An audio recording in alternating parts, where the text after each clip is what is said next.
Principal Wade McElhenney, the Indiana Area School District, scheduled to call in and be on with us here this morning for our first segment, and I believe that he is on the line right now. Our conversation brought to you by Marcus and Mack, a law firm representing injured people. Wade, good morning. Are you there, Wade? Paging Wade.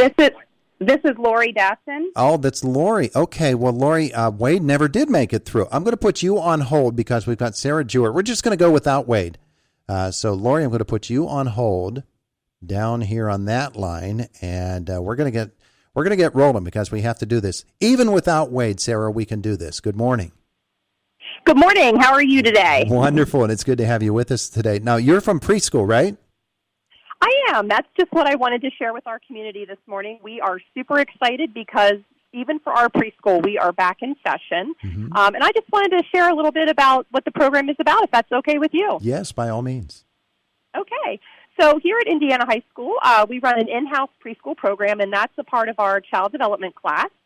We run it on Tuesdays and Thursdays from 9 to 11, and it's open to 3- and 4-year-olds that are district residents of Indiana School District. And it's a great experience for our high school students because they not only get practice with how to interact with children, but especially for career purposes, if they're considering a career in working with children, whether it be education, medicine, counseling, they get to have that experience. So we have had a great start to the school year. We're learning about dinosaurs and colors, shapes, and patterns. So if any district residents are interested, they can certainly contact me. Sarah Jewett, and I look forward to talking to them and maybe working with their children. Sounds like a wonderful thing. Now, you've got this this Business Education Partnership Expo. We do have that coming up here. We're currently working on that. That'll probably be something that'll be coming here in the new year. Mm-hmm. And that's going to be a chance for us here at the senior high to connect with local businesses and, just talk with them about what we are doing to promote career readiness. And find out, what can we add to the curriculum that we already have so we can make our students as career ready as possible. Good plan. Good plan. Well, Sarah, thanks so much for updating us. We appreciate that. Thanks. I hope you all have a great day. You too. Bye-bye. Bye. All right. Now, let's get Sarah Dodson on the line with us here. Did I say Sarah? I meant Lori. Lori, good morning to you.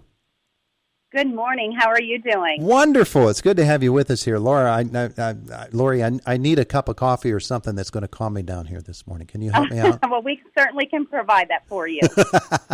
Because you are with the IHS Commons Cafe, right? Yes. I am the life skills teacher, and my students operate Commons Cafe at the senior high school. Mm-hmm. What's that all about? So Commons Cafe provides students that are in my life skills program both appropriate and customized vocational training, and it also offers the students employment opportunities that will provide them with practical experiences to help them secure a job in the community. Mm-hmm. Mm-hmm. Now tell me about this video that we're talking about here. So a video was created with the help of the following companies: Market Scale, Huckenstein Mechanical, and Service Logic. And we created the video because my students have a goal of getting a Frankie A60 coffee machine.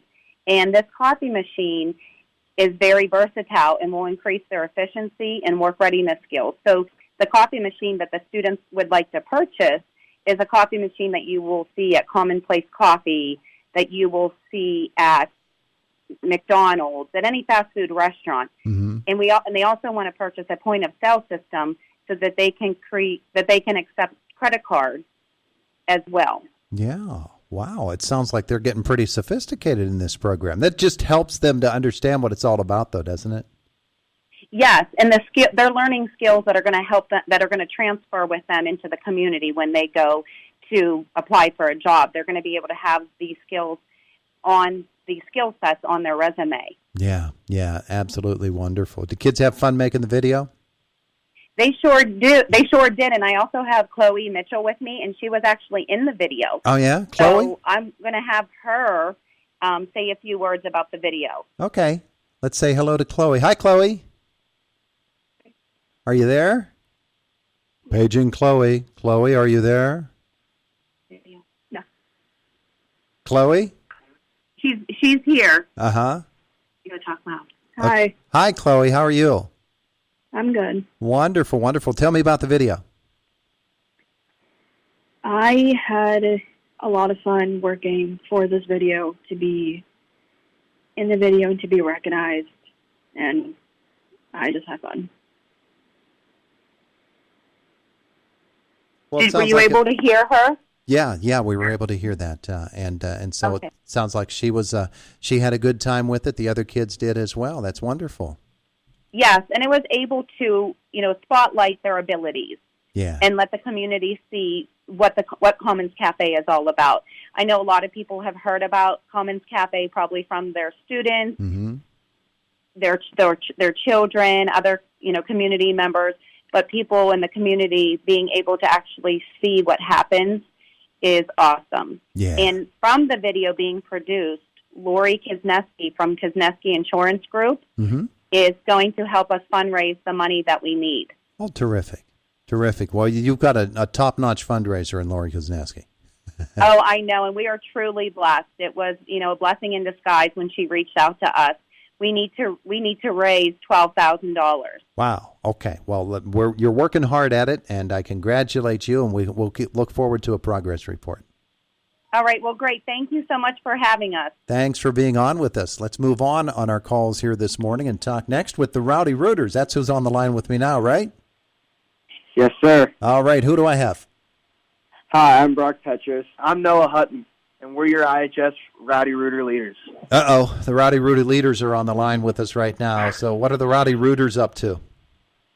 So the Rowdy Rooters are proud to announce their first ever breast cancer awareness fundraiser. Mm-hmm. For the rest of October, we will be accepting donations and tips as well as selling merchandise, and which will lead to all proceeds going towards breast cancer awareness and research towards finding a cure. Be on the lookout for pink breast cancer awareness tip jars near the student section and ticket booths of all home games all October. The Rowdy Rooters dig pink. Uh-huh. And an update for tonight. If you're not busy, head over to our S&T Arena to watch the IHS hockey team's first game back after their reigning Penn's Cup championship year and state runner-up year. Hockey's back, and so are the Rowdy Rooters. Yeah, well, that's a pretty darn good hockey team that we're talking about here today. Rowdy Rooters having a pretty good year, huh? Yes, sir. We're having, I think, in my opinion, one of the greatest years we've ever had. We also want to say this Friday, IHS football and the Rowdy Rooters are traveling to Mars for arguably the biggest game of the entire season. This is a must-win game if the football team wants to make playoffs. Yeah. So you guys are going en masse, huh? Yes, sir. Terrific stuff. Hey, congratulations, guys. You're doing a great job. Everybody in the Rowdy Rooters. People really loving what they're seeing out of you. Thanks for calling in this morning. Thank you. All right. See ya. See ya. There you go. Here's Greg Lazanik. He's the athletic director at Indiana Senior High. And Greg knows the effect of the Rowdy Rooters, don't you, Greg?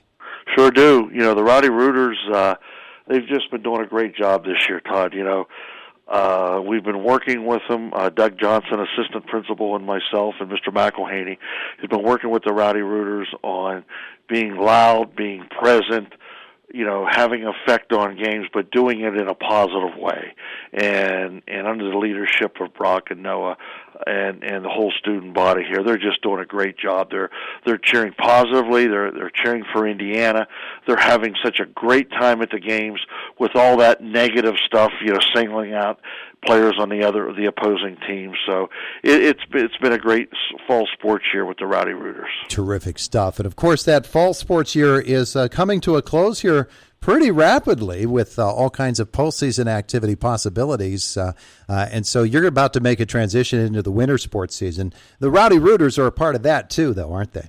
They sure are, they once they come indoors, they really can have an effect on events, and we have seen with our girls volleyball team this fall. The Rowdy Rooters really have had effect on some games. It's been loud, and with basketball and wrestling just around the corner, it's going to be an exciting year in Indiana because our girls basketball team is ready to contend not only for the section but hopefully for the WPIAL title. themselves. Yeah, terrific stuff coming. When we get to the winter sports season, of course, those schedules, they're set now, but as an athletic director for a lot of years, you know that those schedules, they're basically, their foundation is made out of Jell-O. Sure, now more than ever. It's shaky. You have a game tonight, Todd, and next thing you know, an email pops up from your opponents that they're having COVID quarantine issues, and boom, not just the weather. Now it is definitely the foundation is made out of Jell-O. That's a perfect way of putting it. I like that. It's pretty shaky, and that's a scheduling difficulty for you and for everybody else within the school district. All school districts have that, and the teams have to be adaptable. It's just amazing to me how resilient the athletes are on these teams. They know what's going on, and they're just happy to participate when they can. They are, Todd. The kids want to participate, and the athletic directors, we do it for the kids. And when it comes down to it, the administrators from the schools, we will do anything possible to let the kids play. For example, there was one wrestling match last year with Highlands. Due to weather, officials' unavailability, and unfortunately COVID, we rescheduled that one wrestling match, 16 times last year. But we got it in, and that's all that matters. Yeah, absolutely. You're absolutely right about that. So you're, of course, the basketball coach for the boys as well. When are the first practices? And I know what the schedule is and when it gets going. It's not so far from now. No, it's not. The first fall or winter season practice date is Friday, November 19th. Mm-hmm. So I'm sure all around the area, the winter sports are conducting their conditioning, their open gyms. And, with Friday, November 19th, the first practice, that those first play dates, like for basketball, are Friday, December 10th and Saturday the 11th with tip-off tournaments. So, we're getting into football playoffs, volleyball playoffs, soccer playoffs, cross-country WPIAL championships, but you blink your eye twice and it's going to be December 10th and we're going to be playing basketball and we're going to be wrestling. You're absolutely right. All right, so good stuff coming for Indiana High, the winter sports, but we have to get through the rest of the fall sports too. Greg Lazanik, thanks for being with us. Thanks, Todd. Have a great day. You too. It is the voice of Indiana County, WCCS, 101.1 FM, AM 1160, 1 FM, AM 1160, 1 FM.